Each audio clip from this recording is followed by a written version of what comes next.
बिहारमधील एका औषध कंपनीचं जे एक औषध आहे, हे औषध बिहारमधल्या परवाना संपलेल्या एका वितरकाच्या नावाने बनावट याच्या संदर्भातली सगळी प्रोसेस करून ही औषधं तयार करून ते देशभर विकली जात असल्याचं एक प्रकरण जे आहे ते पुणे शहरातून खरं तर उघडकीस आलेलं आहे। या प्रकरणामध्ये 8 जणांविरोधात गुन्हे दाखल करण्यात आले असून मेडिकल्समधून जी पुण्यातली काही मेडिकल्स आहेत त्या ठिकाणून तब्बल 2,75,000ची बनावट औषधं जी आहेत ती सगळी जप्त करण्यात आली आहेत। या प्रकरणामध्ये अन्न व औषध प्रशासनाने हा सगळा जो फ्रॉड आहे, हे सगळं जे रॅकेट होतं बनावट औषधांचं ते आता उघडकीस आलेलं पाहायला मिळतं।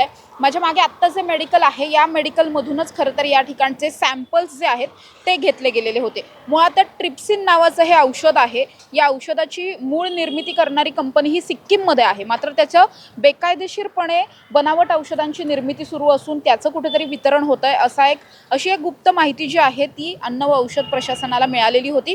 त्यानंतर हे सगळं कुठून घडतंय हे शोधल्याच्या नंतर अक्षय फार्मा नावाचं समोर असलेलं हे जे मेडिकल आहे या मेडिकलचं नाव समोर आलं होतं। त्यानंतर याच अक्षय फार्मामधून अन्न व औषध प्रशासन विभागाच्या काही अधिकाऱ्यांनी येऊन सॅम्पल कलेक्ट केले।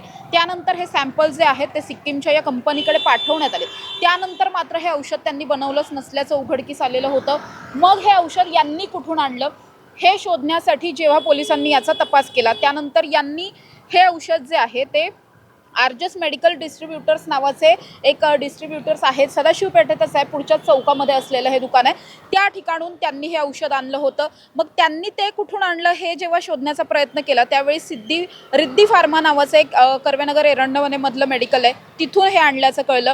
त्यानंतर त्या मेडिकलने सुद्धा हे स्वतः उत्पादन वगैरे केलेलं नव्हतं, त्यांनी हे लखनौमधल्या एका सिन्ना फार्मा नावाची एक त्या ठिकाणचं मेडिकल डिस्ट्रीब्युटर्स आहेत त्यांच्याकडून घेतल्याचं कळालं। त्यांनी सुद्धा हे औषध स्वतः बनवलेलं नव्हतं, त्यांनी ते बिहारमधल्या एका व्यक्तीकडून खरेदी केलेलं होतं। महिवाल मेडिको असं या डिस्ट्रीब्युटर्सचं नाव आहे, त्यांच्याकडून हे सगळे खरेदी केलेली औषधं होती। मात्र ज्यावेळी ही औषधं त्यांच्याकडे नेमकी कुठून आली वगैरे याचा शोध घेतला गेला त्यावेळी त्यांनी थेटपणे रोख रक्कम देऊन त्याच्या बदल्यात ही सगळी औषधं जी आहेत ती डिस्ट्रीब्यूट होत असल्याचं कळलं। त्यानंतर मात्र मुळात हे बिहारमधलं जे मेडिकल आहे त्याचा परवानाच 2 वर्षांपूर्वी संपलेला आहे 2024 मध्ये, त्यामुळे अशा पद्धतीने बनावट पद्धतीने या औषधांची कुठेतरी निर्मिती करून मग त्याचं देशभरामध्ये वितरण होत असल्याचं हे संपूर्ण रॅकेट जे आहे ते उघडकीस आलं। त्यानंतर लगेचच या प्रकरणामध्ये अन्न व औषध प्रशासन विभागाच्या अधिकाऱ्यांनी पुण्यातल्या विश्रामबाग पोलीस ठाण्यामध्ये या संदर्भातली तक्रार दाखल केली आणि त्यानंतर हे सगळं प्रकरण उघडकीस आलं। या सगळ्याच्या नंतर आता आपण बघतोय की अशा पद्धतीने पुण्यातल्या या मेडिकल्समधून ज्या ठिकाणी ही बनावट औषधं विक्री होत होती त्या मेडिकल्समधून आता जवळपास आपण बघतोय 2,75,000ची बनावट औषधं जी आहेत ती जप्त केलेली आहेत। त्याचबरोबर आतापर्यंत या प्रकरणामध्ये 8 जणांविरोधात गुन्हे दाखल करण्यात आलेत। या 8 जणांमध्ये जर आपण बघितलं तर अक्षय फार्माचे जे प्रमुख आहेत ते अक्षय पुनिया आहेत, त्याचबरोबर अमृत जैन आहेत जे आर्जस मेडिकलचे डिस्ट्रीब्युटर्स जे आहेत ते खरं तर याचे ओनर आहेत। त्याचबरोबर रोहित नावडकर म्हणून रिद्धी फार्माचे ओनर आहेत, देवेंद्र यादव आहेत जे लखनौमधल्या मेडिकलचे ओनर आहेत, त्याचबरोबर उमंग रस्तोगी आहेत, महेश गर्ग आहेत आणि सोनी महिवाल हे मूळ बिहारचे आहेत, जिथेपर्यंत आत्तापर्यंत हे सगळं रॅकेट जे ते पोचले।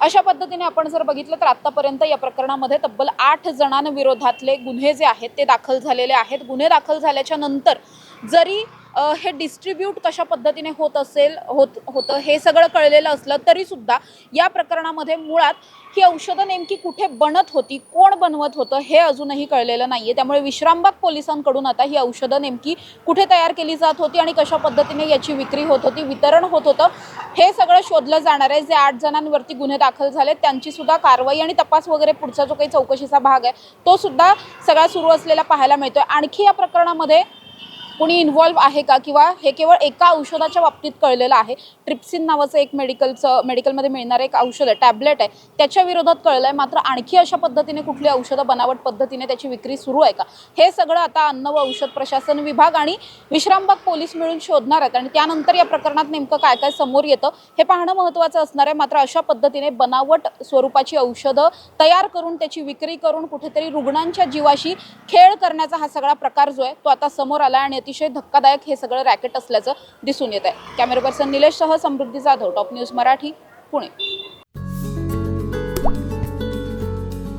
आता जोकासू एसटीपी या अत्याधुनिक जॅपनीज तंत्रज्ञानाने सुसज्ज, quick installation, energy efficient, noiseless blowers, low maintenance या आणि अशा वैशिष्ट्यांनी परिपूर्ण जोकासू एसटीपी तंत्रज्ञान प्रकल्प उभारणीपासून ते विक्री पश्चात समाधानकारक सेवा देणारी, भारताबरोबरच परदेशात देखील प्रकल्पांची यशस्वी उभारणी करणारी company Deccan water treatment private limited.